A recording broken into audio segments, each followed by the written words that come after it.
difficulty. I'm Talia, and joined by Elizabeth Thomas, our development officer, and our newest member of our development team, Susie. Do you want to just say hello to everyone? I bet you know a lot of these people already. Yes, yeah, hi. So I'm Susie Sandstrom. I'm going to be I am the development officer with Elizabeth, and it's good to see some of you again. I came from Habitat for Humanity Portland region, so I do have some experience with Lyft from that side. So anyway, good to see you all. Awesome. Well, welcome today, everyone. This is, again, just going to be informal office hours to answer questions about the NOFA. It is recorded and we'll post it to our site afterwards. I just wanted to kick off with a few things that have been coming up on our end that we've heard from some of you and other applicants. Well, first, just a reminder of the due dates. So the last day to submit questions is February 24th by 5 p.m. and applications are due March 3rd. And then for tribal applicants, last day to submit questions is March 15th and applications are due by the 17th. And sorry, I just did something weird on my computer. Okay. And then you probably saw my email and activity last week, but we were doing some cleanup in Procorum and just trying to make sure that everything was up to date. And so for those of you that are just pre-development and capacity building applicants, all you should see in your folders are Procorum training and then a folder to submit your budget and financial audits. And then for those of you that are submitting for a development project, so LIFT or development subsidies or a tribal development project, you should see a Procorum training folder and an application folder that has a lot of subfolders. So a folder to submit documents, a folder with all the forms to fill out, and then a folder with a lot of the FAQs and TAs that we've been posting. So if you don't see that in your Procorum folder, we might have made a mistake and deleted something or added something. So just let us know and we can fix it. And if you haven't logged into Procorum yet, please do so that you're not at the last minute wondering how to get in. And we can help you troubleshoot beforehand. And then just a reminder, I think today, it seems like most of you are applying for development or some kind of construction homeownership development project on the call. But you know, there's a very intensive application if you're doing development. It's an Excel workbook, a narrative application, and a lot of forms to submit. If you're just doing pre-development and capacity building, it's narrative and budget and financial statements. So a little simpler, and I don't want to confuse anyone when I'm going through some of the development project stuff in a second. So if you're just here for pre-development and capacity building, maybe do earmuffs for a moment so you don't get confused. Or listen in, and so you know for the future when you apply. But I did just want to go through a few things and share my screen to talk about some things in the Excel workbook application, and then turn it over to questions. And Sarah, do you have anything immediately that you want to talk about? Yeah, it can wait. It had to do with the questions. So the last day to submit questions is the Friday before. When do you think the final FAQ will come out? And the reason I ask is because we have so many applications to submit that we're hoping not to do them all on Friday the 3rd. We want to get an earlier start. So, but I don't want to submit something, say, on March 1st, if there's going to be a change or like that, you know. Yeah, we wouldn't change anything within the application. Okay. We're not changing anything in the application from here on out. We may issue some guidance on how to fill it out differently, depending on questions like today. But we wouldn't change anything. And that's a great question. I think we'll aim to do our last FAQ on that day. So by 5 p.m. that day. Okay. So if people can submit their questions before 5 p.m., that would be great. So we can include all of them in the FAQs. So you don't think submitting by like March 1st and March 2nd is a problem necessarily? No, I think that's Okay. great. Okay. Yeah. Thank you.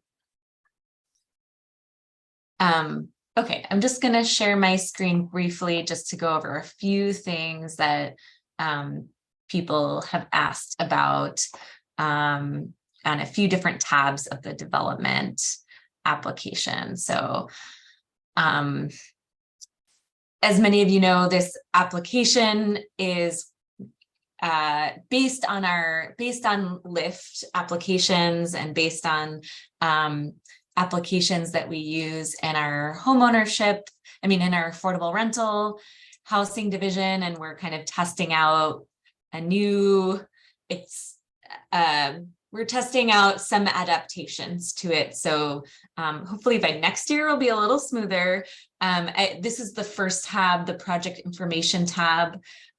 It does have some really detailed stuff in here. And I just wanted to say, if say a common laundry room or a common kitchen has nothing to do with your project, just leave it blank. It's not a big deal. There might be a bunch of things in some of these more detailed building information areas that you leave blank. I think generally we're just looking to make sure that you have, a detailed plan for your project, and a lot of the details are filled in. But if there are things that are just a little too detailed, don't worry about it. Just leave it blank. The next thing that I wanted to point out is we've been working so this is on the sources and financial assumptions tab.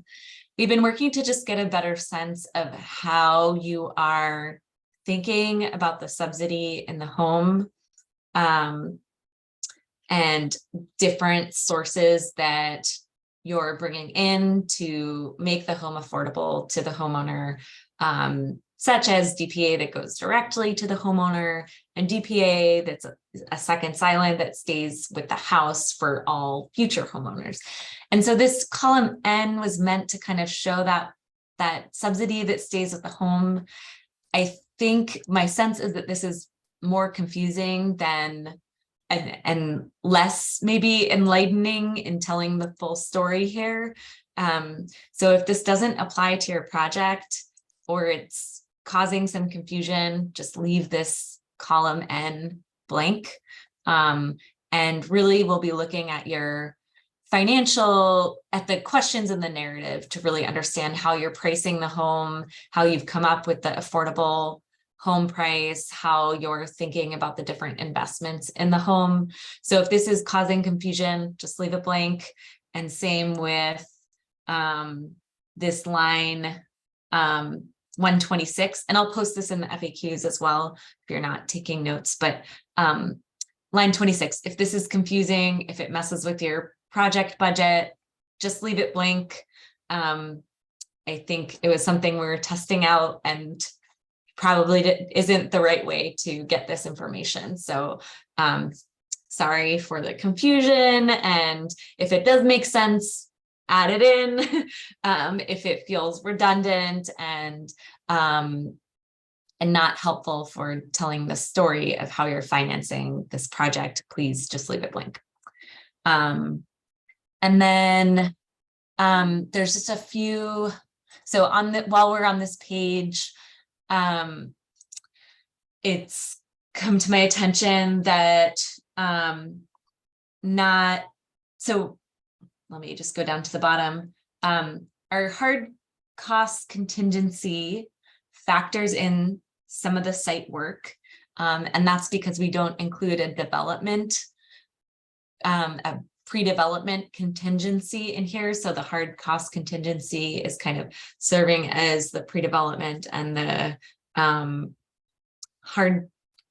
traditional hard costs. If there are things that you think should also be included in your hard cost contingency that would be helpful for understanding how you got to that 5% or whatever percentage you're using for your hard cost contingency, list them here so we know that you're including them in the, list them in the other section below hard construction costs, even if they're included elsewhere. So for instance, contractor fee and profit, contractor general conditions, contractor overhead and development fee can all be included as your hard costs. So you could list them here below in the other section rather than under project administration, to show us that that's how you're including, that's what you're using to total the percentage of your hard cost contingency. And same with soft costs. If you want to include other program administration costs into your soft costs, then list them in the other section. You can unhide cells here. Oh, are you able to unhide cells if it's a protected document, or are you all having trouble with that?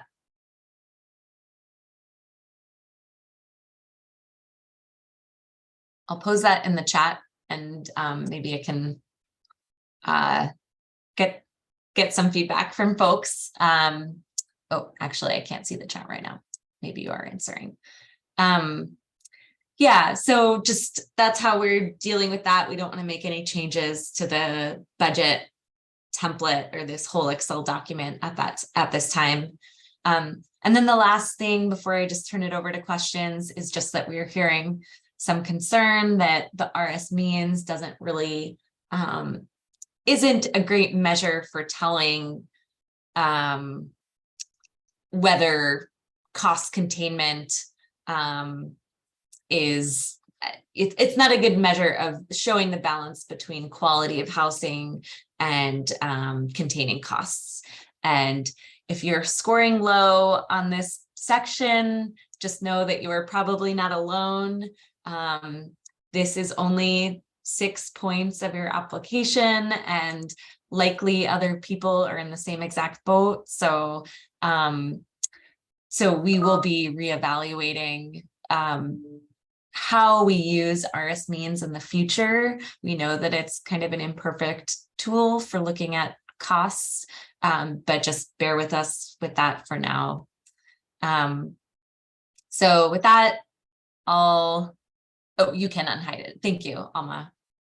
So I'm gonna stop sharing and just we'll open it up to questions.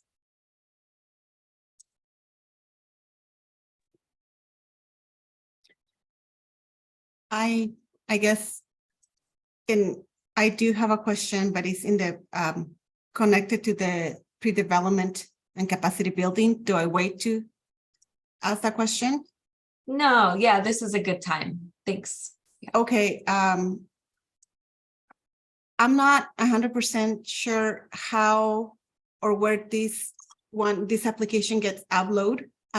It says to do it through Procorum, but I don't see a specific area. Maybe I'm just not looking closely enough. And also, is there a specific form that we need for this budget? Is there like a predetermined budget form that we need to fill in, or we just go with like other grants? Would you just kind of turn in your budget forms and, you know, in whatever narrative form you do it, or you know what I mean? Like, is there a predetermined, or do we just treat this as other grants?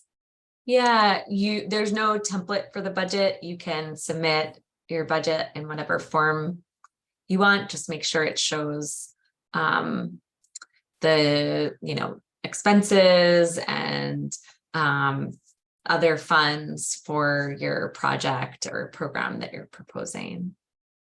Okay. And then I can look at your portal. If you could maybe just email me your project name, I can look in your Procorum and make sure you have a folder to submit. But really, it's for the pre-development applications, it's the link to the narrative questions that you fill out through an online form, and then you would submit the budget and financial statements in a folder in Procorum. So I can check and make sure you have that folder, but there shouldn't be, there's no other documents really to upload or anything. Okay, so same way we're doing the lift applications. Good, thank you, because that's what it said, but it wasn't quite clear to me. And I'm also like rather new at this, so maybe that's why. And one last question or comment, I wanted to, I saw there was a way to upload drafts of the application to the application folder. And so me being a little bit proactive, I wanted to see if we uploaded a draft of the worksheet, would we have access to fix it, or if we download it back with the numbers, would there be any sort of like disturbance to the data? Sometimes it gets changed. So we did that as a test yesterday with one of the developers. And as it turned out, we don't have access anymore, but also the form that we have filled out now became like, oh, we lost all the information once we uploaded it to Procorum. Is that normal? Has anybody ever been that silly where they just tested before before the final day to submit? Maybe Elizabeth, if you could speak to that a little bit, but if there's an issue, then we could try to, did you lose all your information or did you have it saved elsewhere? Oh, we saved it, but well, he saved it, but it did like in the form that he saved. I guess it was the live form that we downloaded. So all the information now, he ended up, when we re-downloaded the form we uploaded, all the information was gone. So I'm sure it is still in there in the folder where we put it. But as far as us having access to continue working with it, everything just like disappeared.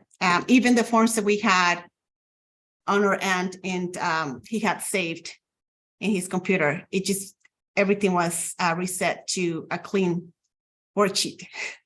Huh. Just wanted to mention Bobby, that. what's the name of the Procorum Work Center? And I'll take a The look at it, Alma, and let you know. Okay, it's the Couch Street project for Proground. So I told the other developer, do not test anything yet. If you don't have it saved 3 times somewhere else, let's just wait and see how this works. Yeah, uploading it to Procorum should not do that. So I'm not sure what happened. Let me go look at your website, because uploading Procorum just should be just whatever document you have. It doesn't have any kind of way to reset things. So let me go look at the Procorum Work Center and see if I can figure something out. Yeah, it was the Excel sheet that we uploaded. Okay. Like the this Excel sheet. worksheet. Yeah, I will look for that. thank you.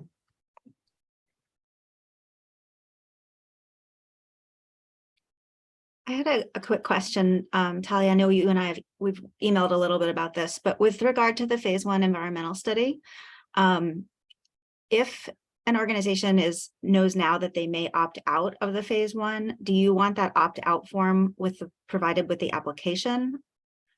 Or can we just deal with that later? I think you can, you can deal with that as long as we know you can, all the phase 1 stuff will be dealt with after the application and they've received a reservation of funding. Okay, great.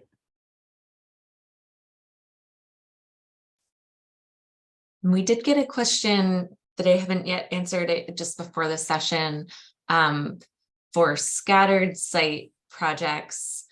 Even if they are below 4 units, they do need a phase 1 study. That's good to know.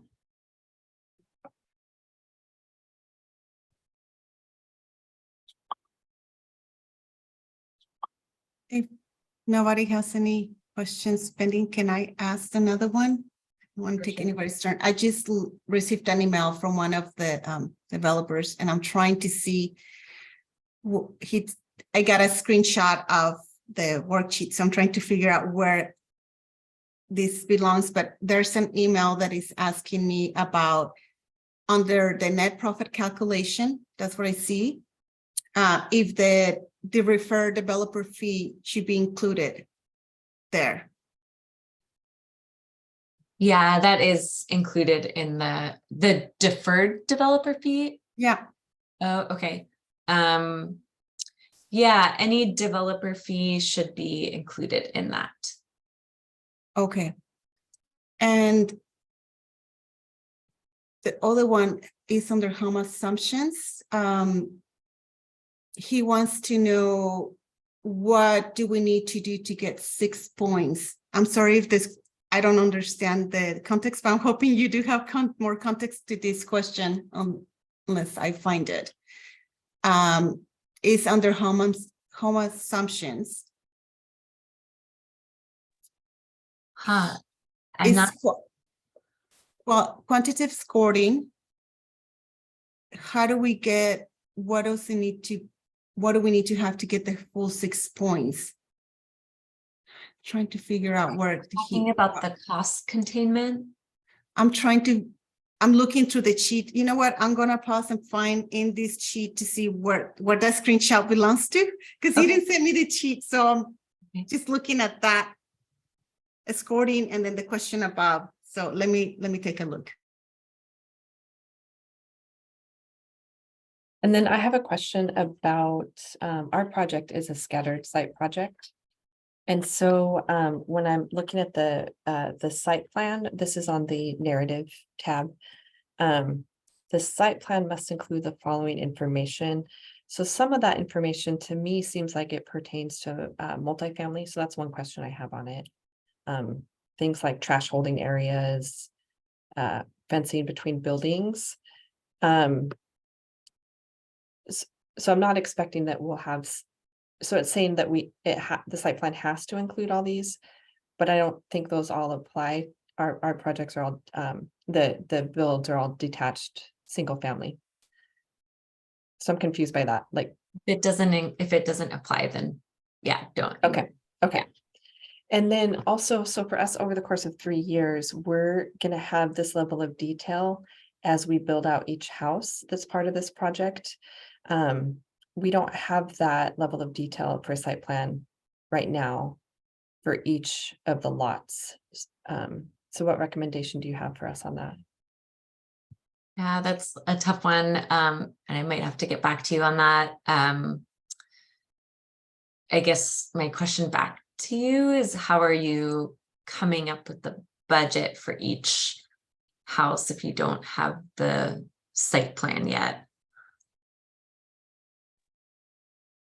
Yeah, I'll address that in my application. Yeah, I don't know how to answer that here. I know our team's confident with our numbers, but I can't answer that here. Okay. So thank you. Okay, yeah, I did see your email today, so we can email about it. Great, perfect.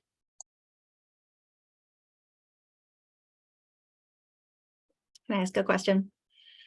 Okay, so my question is in the financial viability piece related to the LIFT supplemental grants.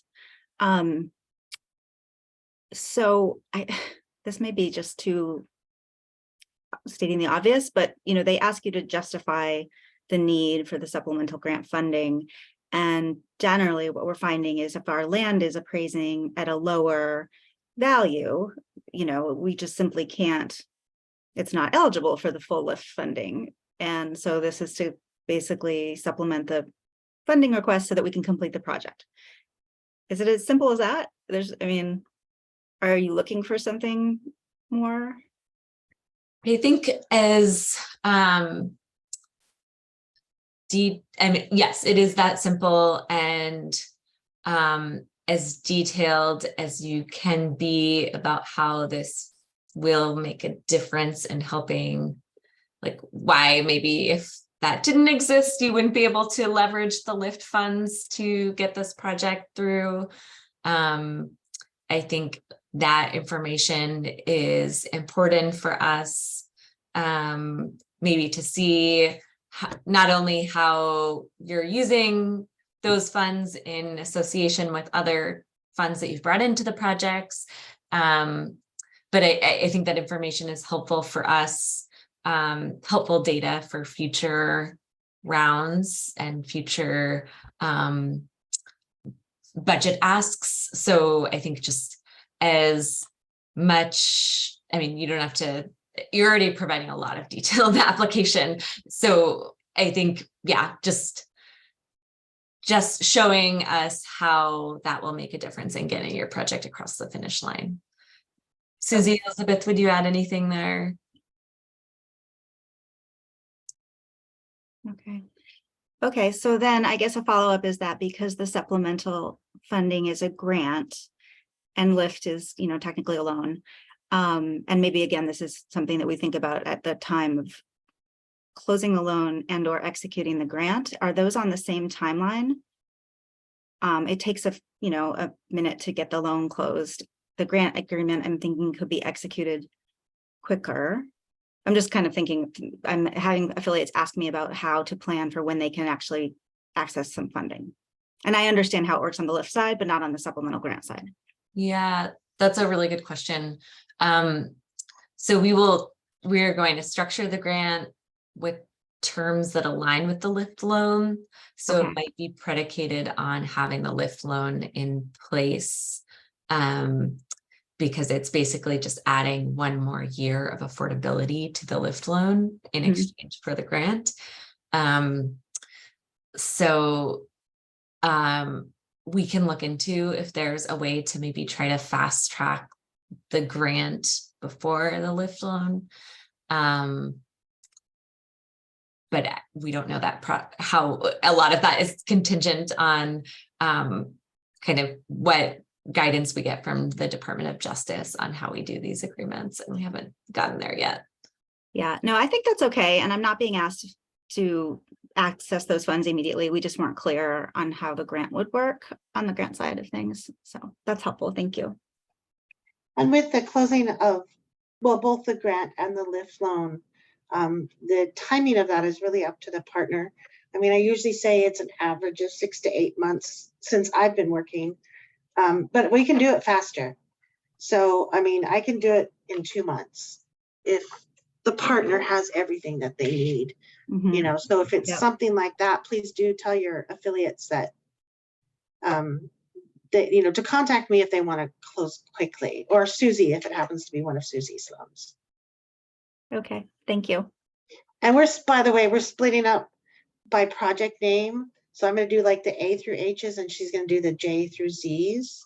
And you don't have to remember that because we'll remind you about the different projects. But just so you know.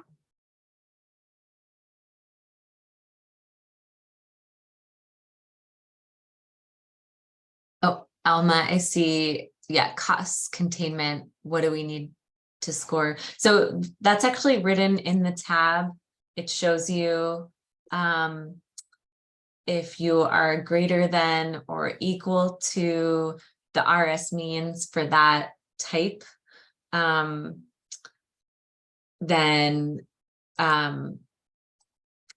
you get 6 points. So basically, if your budget is aligned, if the cost of your build is aligned with the RS means standards,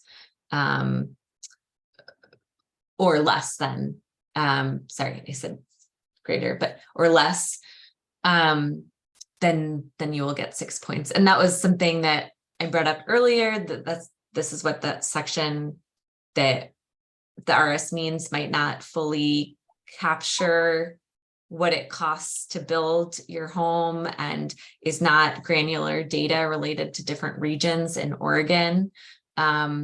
So if you're not scoring a lot of points here, I would say just don't worry about it too much. I've heard, I am new to OHCS, but I've heard in the past that a lot of organizations did not score highly here last year.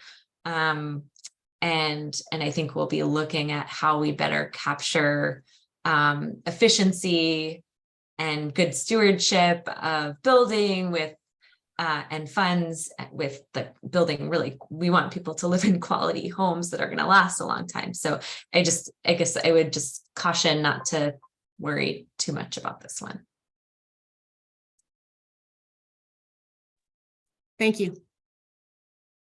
I have capacity building and pre-development, but questions, but I can wait till the end. Go for it. Well, I think, Sarah, were you going to say something? The budgets or the budget that needs to be submitted or uploaded.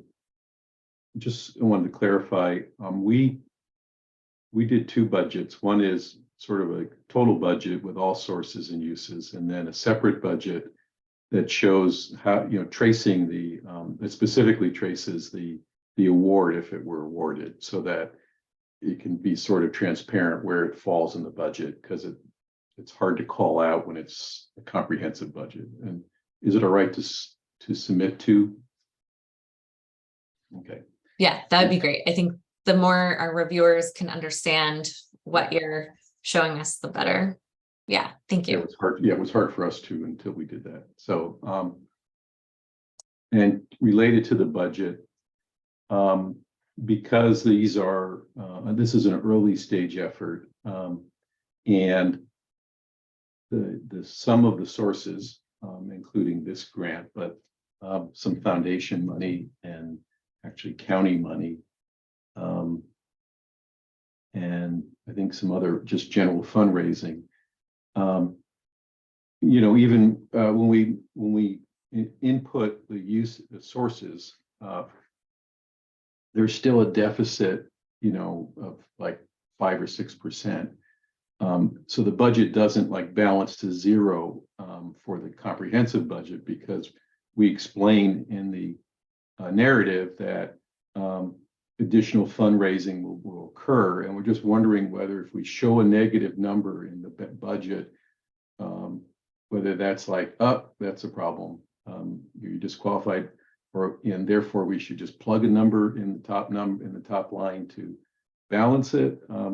Does it matter? I guess the question is, does it matter if there's a deficit, a gap that needs to be filled at the end that's not beyond the resources of this grant? Yeah, for the pre-development and capacity building funds, you won't be for the development funds, you would be disqualified if your budget did not balance. Yeah.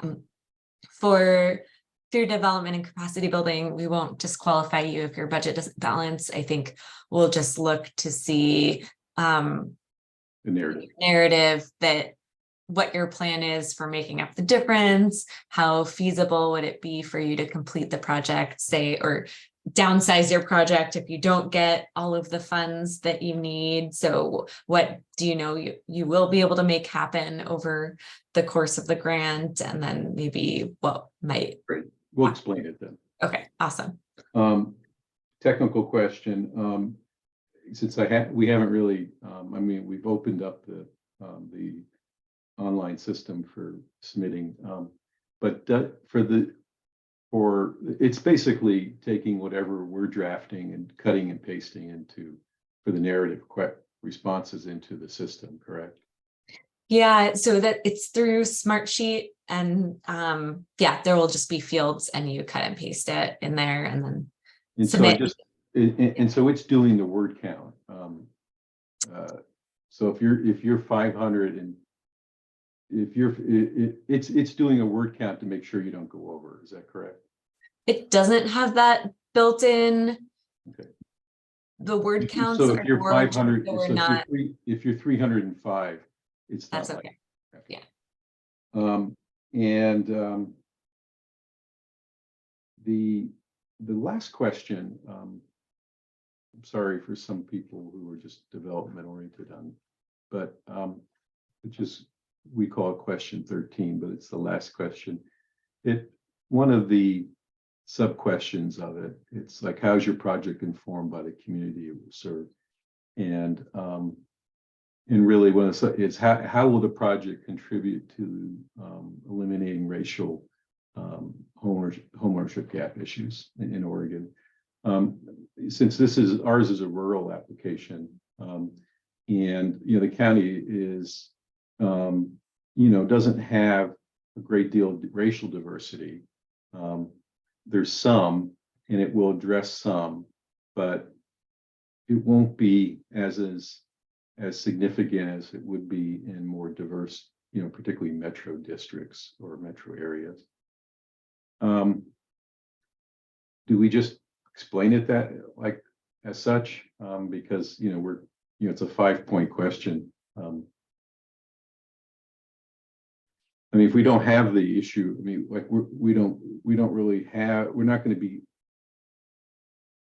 it's going to be hard to achieve the racial homeownership gap issue when there's just not as racial diversity in that county.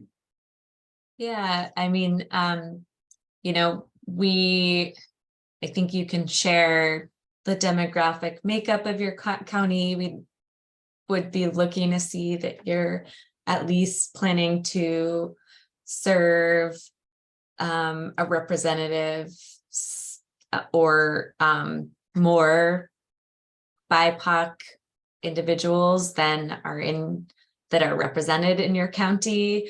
And so I think talking about how you would take a culturally responsive approach and also a targeted approach to what types of homeowners, and then also just kind of a broader approach of ensuring that your project reflects the needs of the community that you're trying to serve. So how was the community consulted, and how did they inform the scope of the project? Okay, thank you. And the last question I have is part of the narrative. One of the narratives is really a timeline of your project. When is it anticipated that awards would be announced or decisions announced? Because that would sort of trigger when the timeline begins. Yeah, I think you can find that in the NOFA. Yeah, I think you can count on the latest by June. So either May or June. That's what I thought. So yeah. And then if assuming it were June, let's say, first disbursement would be within that first 3 to 6 month period following the award announcements, correct? Yeah, correct. Okay. Thank you. That's all the questions I have. Questions? Okay, Sarah, I see a question here. Let me get back to you on that question. I believe that was something that we had planned, or that was the threshold for lift, but let me get back to you about that.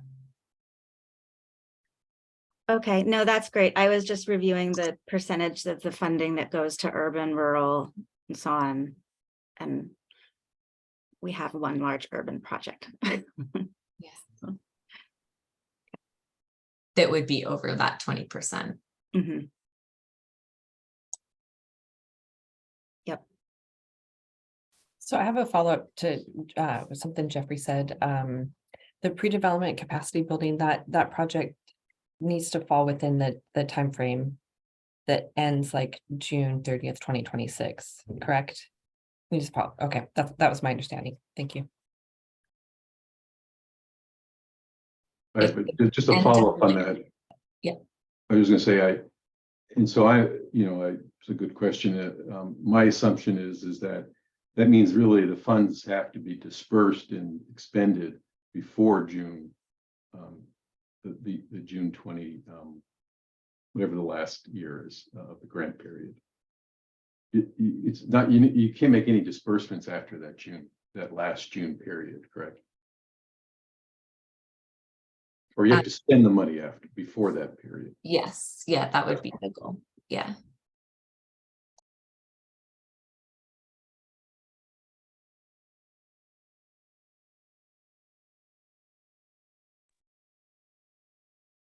Your other questions?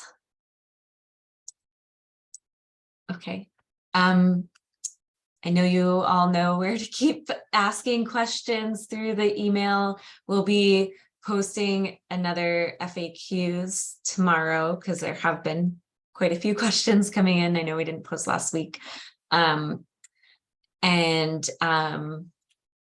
just a reminder not to mail any of the forms to us. To submit them through Procorum. We've already received some mail. So Sarah, if you're talking to any Habitat affiliates, just remind them that. And Seriously, not just the charge transmission form. That's the only thing that should be in the mail, right? Yeah. Is the application charges. yeah, exactly. Okay. Are you just, because I'm not aware of that, are you communicating that to anyone that happens to mail you a form? I will, yeah. Okay, thank you. And I think, yeah, I think that's it for now. I think this will be our last info session unless we just start getting a ton of questions, but it seems like, people are probably, are people feeling good about where they're at? Is there still any confusion that we can help you with? No, I think you guys have done a great job. Really have, in terms of being responsive and also reaching out to see if there's, concerns or needs to be addressed. Appreciate it. Well, yeah, reach out if there's anything else you need to get through the finish line, and we'll be here. And good luck and happy almost long weekend. Thank you. Thank you so much. Homa, can you hang on just for a second? Can you give me a call? I have